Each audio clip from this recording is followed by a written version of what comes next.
Praise the lord. యేసుతో జీవితం. మరి ఈ కార్యక్రమాన్ని వీక్షిస్తున్న ప్రియ దేవుని జనాంగమ మరియు వీక్షిస్తున్నటువంటి ప్రజలారా, మీ అందరికీ వందనాలు. మరి ఈరోజు మనము కొన్ని వాక్య లేఖనాలు ధ్యానించుకోబోతున్నాం. అంటే మనిషి జ్ఞానానికి అర్థం తెలియలేని స్థితిలో ఈ జీవితంలో జీవిస్తున్నాడు. మరి జ్ఞానం అంటే ఏమిటి? మరి జ్ఞానం అంటే ఎలా ఉంటుంది?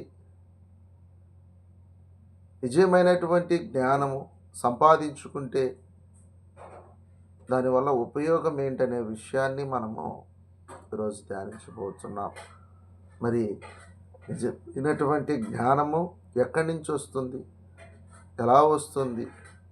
మరి నువ్వు నేను అనుకుంటున్నటువంటి జ్ఞానము ఈ లోక సంబంధమైనటువంటి జ్ఞానము, కానీ దేవుడు మాట్లాడుతున్నటువంటి జ్ఞానము చాలా స్పష్టముగా నీకు తెలియపరచబడుతూ ఉంది. యాకోబు రాసిన పత్రిక 3వ అధ్యాయము మరి 17వ వచనములో మనం ధ్యానించుకున్న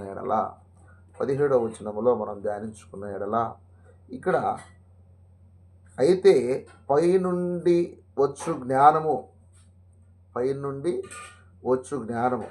అంటే పైనుండి వచ్చు జ్ఞానం అంటే పరలోక సంబంధమైనటువంటి జ్ఞానము గురించి దేవుడు మాట్లాడుతున్నాడు. పైనుంచి వచ్చు జ్ఞానం అంటే దేవుని యొద్ద నుండి వచ్చు జ్ఞానం అని మాట్లాడుతున్నాడు.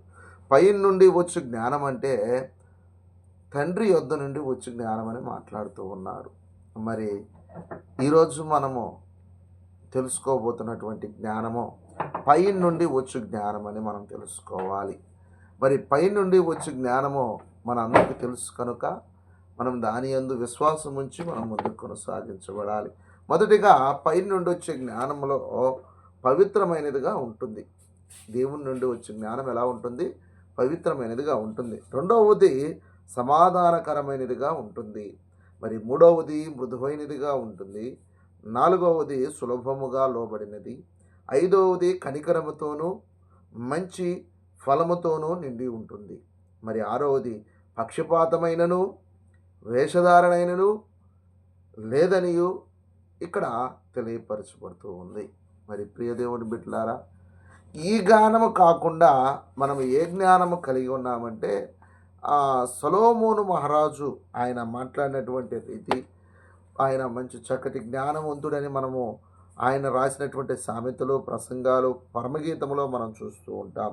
అయితే ఇక్కడ సొలొమోను మహారాజు ప్రసంగి గ్రంథం 1వ అధ్యాయము 2-3 వచనాల్లో మనము చూస్తే వ్యర్థమని ప్రసంగి చెప్పుచున్నాడు. వ్యర్థము సమస్తము వ్యర్థమే. ఈ లోకంలో ఉన్నది ప్రతి ఒక్కటి సమస్తము వ్యర్థమే అని తెలియపరుస్తున్నాడు. అయితే జ్ఞానము గురించి వచ్చేసరికి సొలొమోను మహారాజు ఇక్కడ మాట్లాడుతూ ఉన్నాడు. ఆయన 16వ వచనంలో యెరూషలేమునందు నాకు ముందున్న వారందరికంటే నేను చాలా ఎక్కువగా జ్ఞానము సంపాదించుతననియు జ్ఞానమును విద్యను నేను పూర్ణముగా అభ్యసించుతననియు నా మనసులో నేను అనుకుంటుని. జ్ఞానం కలిగిన వారేమనుకుంటారు? నేనే గొప్పవాడిని అని అనుకున్నటువంటి జ్ఞానం ఈ లోక జ్ఞానము.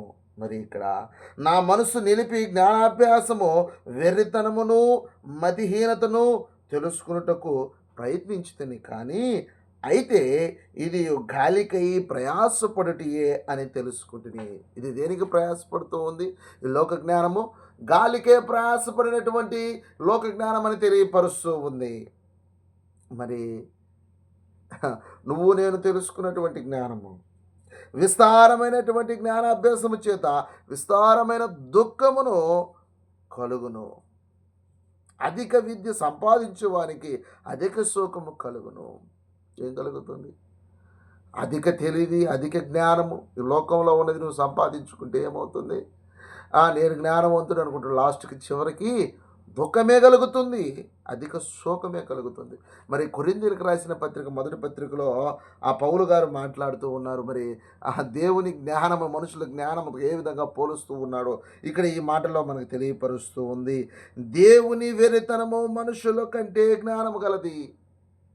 దేవుని యొక్క వెరితనము అంటే ఇందాక మనం చదువుకున్నాం కదా, ఆ ఈ లోకంలో ఉన్నవారికి అది జ్ఞానముగా కనపడట్లేదు కానీ వెర్రితనముగా కనపడుతుంది.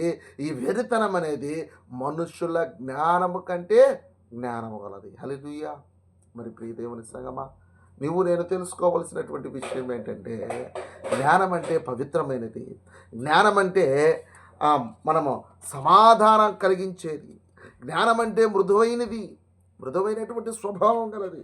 జ్ఞానం అంటే సులభముగా లోబడినది. అన్నిటికీ లోబడే తత్వం కలిగి ఉండాలి జ్ఞానం అంటే. మరి ఆ జ్ఞానం అంటే కనికరముతోనూ మంచి ఫలములనిచ్చే, మంచి ఆ విధానాన్ని ఇచ్చేటువంటి విధానము నిండి ఉంటుందంట. మరి జ్ఞానం అంటే పక్షపాతం ఉండదంట, మరి వేషధారణ ఉండదంట. వీటన్నిటి కలిగి ఉన్నటువంటిది దేవుని యొక్క జ్ఞానము. మరి ఆ జ్ఞానాన్ని మనం కలిగి ఉన్నామా? దేవుడు మాట్లాడుతున్నాడు. యాకోబు రాసిన పత్రిక 3వ అధ్యాయము 17వ వచనంలో మాట్లాడుతున్నాడు.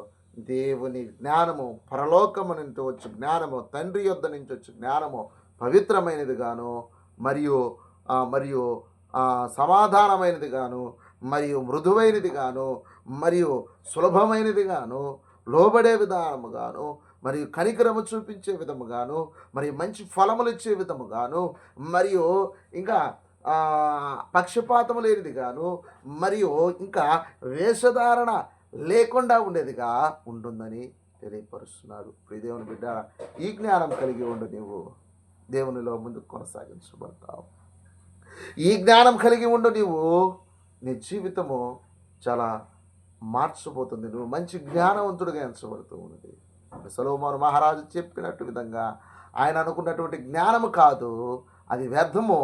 మరి దేవుని యొద్ద నుంచి వచ్చినటువంటి జ్ఞానము ఇదని తెలియపరుస్తూ, మరి పౌలు గారు, మరి యాకోబు పత్రికలోని యాకోబు గారు మరి ఈ మాటలు తెలియపరిచిన దాన్ని బట్టి మీరు అందరూ గ్రహిస్తారని నమ్మొచ్చు. మన ప్రియుడైన యేసుక్రీస్తు ప్రభునామం పేరిట మాటలన్నీ ఆశీర్వదించి మీ వినికిడిలో దీవించబడునుగాక. ఆమేన్.